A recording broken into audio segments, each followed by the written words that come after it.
این ویدیو به درد چه کسایی میخوره؟ خانمایی که به آشپزی خیلی علاقه دارن، دوست دارن مواد توی فریزرشون همیشه تازه باشه، همیشه مرتب باشه، خراب نشه، فاسد نشه. به درد کسایی میخوره که دوست دارن غذا رو به مدت طولانی فریز کنن، خیلی کم بوده وقت دارن، فشار کاریشون کم بشه، خیلی سریعتر بتونن غذا بپزن. به درد کسایی که به فریز کردن مواد غذایی علاقه‌مندن، دوست دارن همیشه فریزرشون پروپیمون باشه و از یه عالمه از سبزیجات و پروتئین و گوشت و مرغ و حبوبات و اینجور چیزا تو غذاشون استفاده کنن. یعنی عاشق غذاهای متنوع هستن. دیگه به درد کسایی میخوره که از هدر رفتن مواد غذایی بدشون میاد، دوست دارن هزینه‌هاشون کمتر بشه، دوست ندارن مواد غذاییشون فاسد بشه، خراب بشه.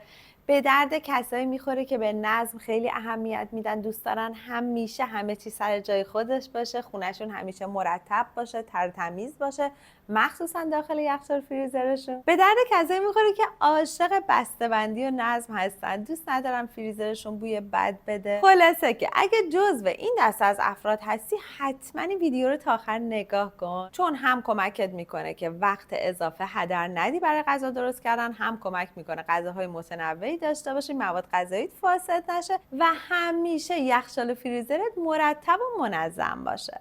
خب بریم سراغ اولین مرحله پاکسازی یخچال. برای اینکه یخچالت حالا یا فریزرت همیشه تمیز و مرتب باشه، تو اول باید شروع کنی به پاکسازی. اینجای قضیه یکم سخته برای استارتش، ولی وقتی این کارایی که میگم رو بکنی، دیگه همیشه یخچال فریزر تمیزه. خیلی تایم کوتاه‌تری میبره. بعضیا رو میبینم که چند ماه یه بار یخچال فریزرشون رو میریزن بیرون، ولی انقدر زمان بره. مثلا به من میگه پانی من یک روز کامل داشتم یخچالمو تمیز میکردم. نه، وقتی این کارایی که من میگم رو انجام بدی، کلا تمیز کردن یخچال زیر یه ربع میشه دیگه، همیشه مرتبه. فقط اینا رو بلند میکنی، یه دستمال میکشه کفش. حالا برای اینکه الان پاکسازی کنی، اولین قدم اینه که هر آنچه تو یخچال داری رو بریز بیرون، بذار رو اوپنت یا میز ناهارخورید یا جزیرت.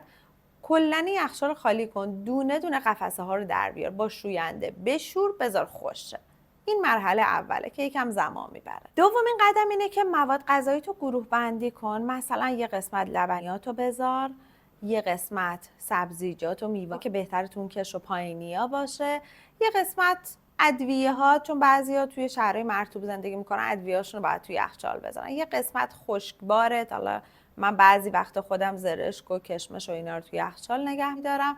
اینا رو همه رو دونه دونه قسمت بندی کن. برای نگهداری میوه ها که گفتم توی کشوها بذاری، بهتره که میوه ها رو از سبزیجات جدا کنید. چون میوه ها یک گاز اتیلن تولید میکنن بعضیاشون که باعث خراب شدن و فاسد شدن سبزیجات میشه.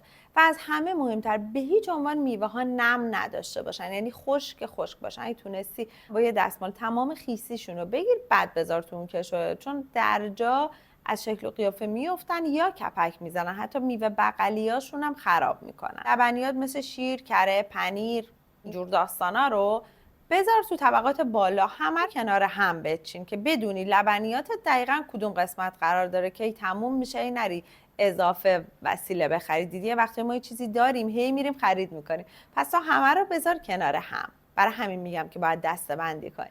مواد غذایی گوشتی خام، حالا یا پخته یا غذاهایی که مونده، رو میتونی تو طبقات وسطی قرار بدی. این کار باعث میشه که آلوده نشن و از رسیدن آلودگی بهشون جلوگیری کنه. همه رو بذار تو طبقه وسطی. حالا میتونی تو ظرفای یخچالی بذاری، قشنگ مرتب همشون یه شکل باشن، کنار هم تو این قسمت چیده بشه.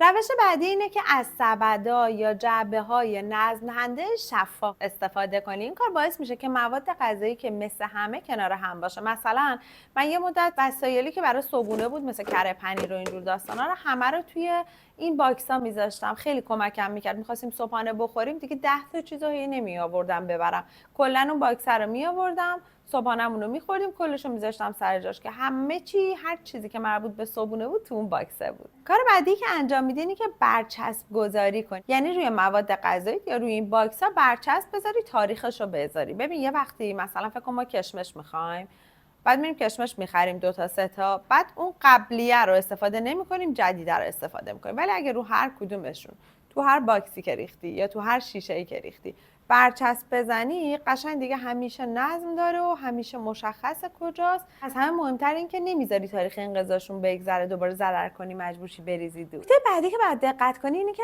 مواد غذایی که بیشتر استفاده میکنی تو دسترس تر باشن. اصلا کلا تمام مواد غذایی باید تو دسترس باشه. برای میگم تو باکس بذار که راحت به همشون دسترسی داشته باشی، یکیش نیفته پشت سخت باشه آوردنش، کلی وقت ازت بگیره. ببین من اکثر ویدیوهایی که میسازم بیشتر واسه اینه که وقتت هدر نره، یعنی سریع کار تو بهترین حالت ممکن و منظم ترین حالت ممکن انجام بشه و حالت خوب باشه. هرچی تو منظم تر باشی، وقتت کمتر هدر بره، حالت بهتر، شادتر. یعنی کلا هدف ویدیوهای من اینه که تو شادتر باشی، زندگی بهتر و آرومتری داشته باشی. دمای یخچالو باید تنظیم کنی. دمای مناسب برای یخچال 1 تا 4 درجه سانتیگراده. دقت کن اگه زیادی سرد باشه که مواد خشک و خراب میشه. مثلا من قشنگ دیدم یخچالم سرد بود، خیاره تمام یخ زده بود، اصلا دیگه به درد نمیخورد، به کار نمیومد.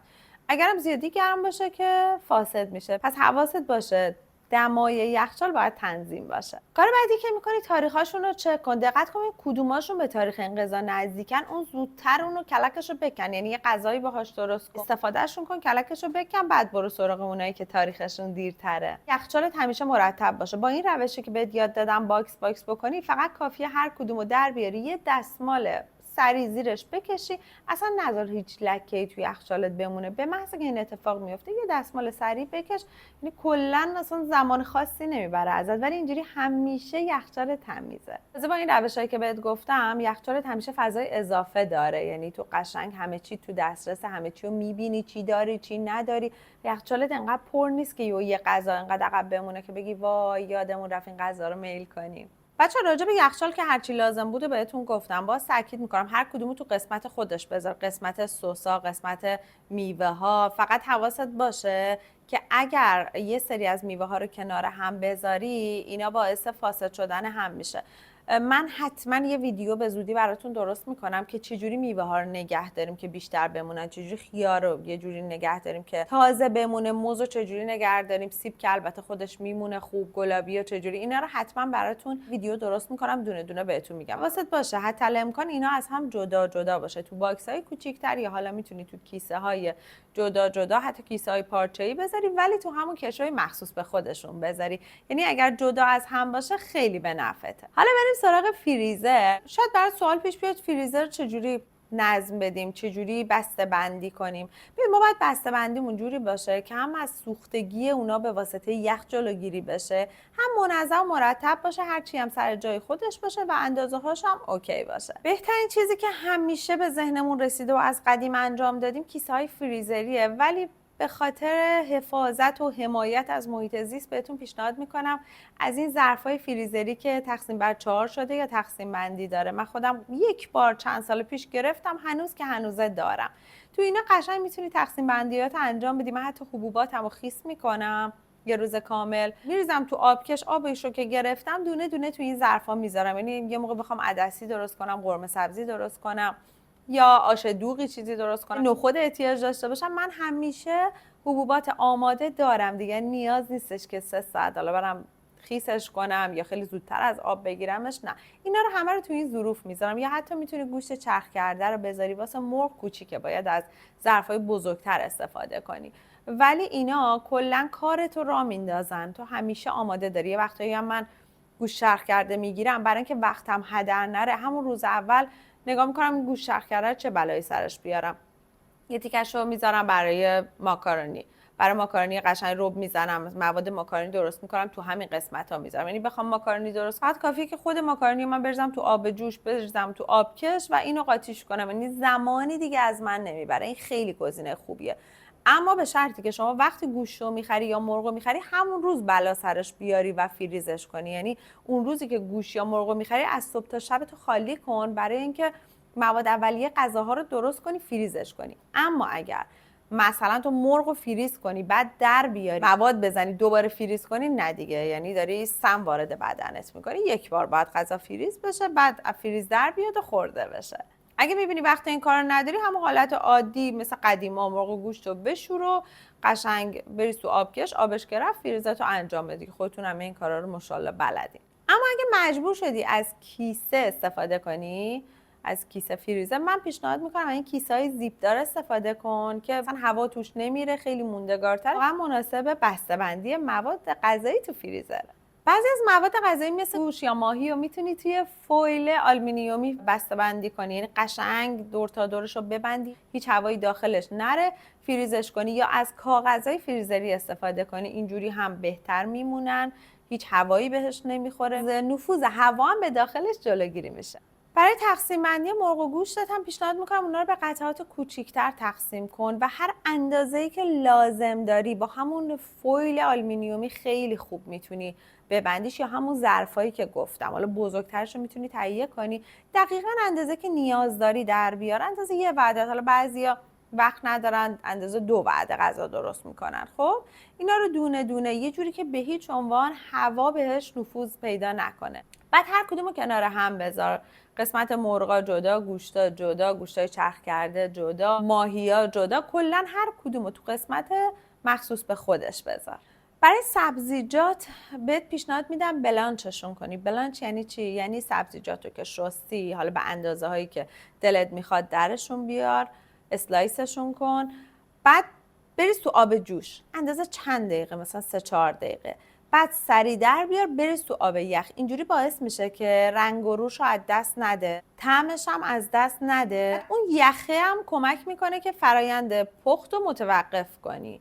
اینجوری بهترین حالتیه که تو میتونی سبزیجات رو فریز کنی. میوه ها رو قبل از فریز کردن باید اسلایسش کنی، اما میوه های مثل تمشک، توت فرنگی، شاتوت، اینا رو بهتره یه سینی بذاری، روش یه کیسه فریزر بذاری، دونه دونه جدا جدا اینا رو فریز کنی. بعد که فریز شد همه رو برداری و توی کیسه یا یه ظرف مخصوص بذاری، اینجوری دیگه به هم نمیچسبن چون اینا میوه های آب دارن. برای غذاهای پخته شده اگه خواستی فریز کنی، مثلا فکر کن یه گوشت خریدی تازه، همون موقع داری قرمه سبزی درست میکنی، میخوای به 3 قسمت تقسیمش کنی تو روزهای مختلف، اگه شاغلی بتونی در بیاری، فقط یه برنج بذاری و غذا رو درست کنی، کار رو در بیاری. واسه این بهت پیشنهاد میکنم حتما مواد غذایی بذار خنک بشه، بعد بریز توی ظرفای مخصوص فریزری و بعد درشون رو ببند. حتی الامکان از کیسه فریزر استفاده نکن. بعد بچه‌ها ظرفای مخصوص فریزری فرق دارن با این ظرفای معمولی ها، حواستون باشه ظرفی بخرید که واقعا به سلامتی شما آسیب نزنه. یک بار داری هزینه میکنی دیگه برای فریزر و یخچالت. وقتی بسته بندیشون کردی حتما روشون تاریخ بزن، اسمشون رو بزن. خیلی وقتا شده که من قرمه سبزی و اشتباهی جای سبزی کرفس ریختم، به خاطر همین این اتفاقای ناخوشایند اگه میخوایم براتون نیفته حتما برچسب گذاری کنید، تاریخ حتما روش باشه که مواد غذایی که تازه تره رو بذارید عقب‌تر از مواد غذایی که قدیمی تر استفاده کنید. اگه بتونی از کیسه‌های وکیوم استفاده کنی خیلی بهتره. حالا اگه تو کیسه گذاشتی حتما فشارش بده، کلا هواشو بگیر، و اگه بتونی خودت این دستگاه‌های دوخت پلاستیک داشته باشی بازم میتونی ازش استفاده کنی. در هر صورت همچنان پیشنهاد میکنم پلاستیک استفاده نکنی، اما اگه مجبوری از این روش استفاده کن، هیچ هوایی توش نباشه. برای ظرفات هم میتونی لب به لب پرشون کنی که هوا توش نمونه. برای فضای فریزر و چیدمانت هم خیلی دقت کن، حتی اگه شده بارها اینا رو با دقت بچین تا فریز نشده. فریز شه دیگه سخته چیدمانش. سعی کن مواد کم حجم‌تر و لایه‌ای و زیر بذاری، مواد پرحجم‌تر و بزرگتر رو قرار بدی. اینجوری بهت کمک میکنه که فضای بیشتری توی فریزرت داشته باشی و چیدمانت بهتر بشه و فضات بازتر بشه، به همشون هم دسترسی داشته باشی. فقط هر کدومو کنار هم بذار، سبزیجات کنار هم، گوشتا کنار هم، مرغ‌ها کنار هم، و خودت میدونی دیگه هر چیزی که با هم مرتبطه رو کنار هم بذار. فقط به اندازه هاشون دقت کن، به حجمشون دقت کن. یه اندازه نذاری که دوباره هی در بیاری یخش آب شه دوباره بذاری تو، به سلامتیت آسیب بزنی. خب ما مهمترین چیزی که الان برامون ارزش داره سالم خوریمونه دیگه. این همه داریم خودمون رو میکشیم که غذای سالم بره توی بدنمون، وگرنه میریم بیرون غذا میگیریم دیگه. خب پس حواست باشه اندازه‌ای تقسیم کن که واقعا نیازت هست. بعضی رو دیدم 6 تا تیکه گوشت یا مرغ رو میریزن توی کیسه، بعد میارن بیرون، آب که شد 2 تا رو میذارن سر جاش. خب چه کاری؟ از اول اون اندازه‌ای که لازمه بذار. اگرم یادت میره روش میتونی تعداد تیکه ها رو بنویسی. مثلا میتونی بنویسی سینه، رون، بال، 4 تا بال این توه، 6 تا رون این توه. اینجوری مشخص کن روش. با رعایت این نکاتی که گفتم همیشه یخچال فریزر تمیزه، خیلی سرعتت میره بالا. حتی اون روشی که گفتم غذا رو جلو بپز، اونم خیلی میتونه کمکت کنه. حتما استفاده کن، کامنت کن برام اگه نظر دیگه ای داری، اگه ترفند دیگه ای داری اینجا بنویس که ما هم استفاده کنیم و بهم بگو دوست داری ویدیو بعدی در مورد چی باشه، چون من معمولا ویدیوهامو از توی کامنت های شما انتخاب میکنم. راستی اگه خوشت اومد این ویدیو، اگه دوست داری به من انرژی بدی، منو حمایت کنی، کافیه لایک هم کنی، سابسکرایب کنی تا بقیه ویدیوهامم ببینی. و اگه عاشق ترفندای خونه داری یا دکوراسیون هستی، من یه عالم ویدیوهای خوب برات آماده کردم که همین الان میتونی بری نگاهشون کنی و کلی ایده بگیری، مخصوصا اگر طرفدار نظم هستی. مرسی که تا آخر ویدیو همراه من بودی. بای.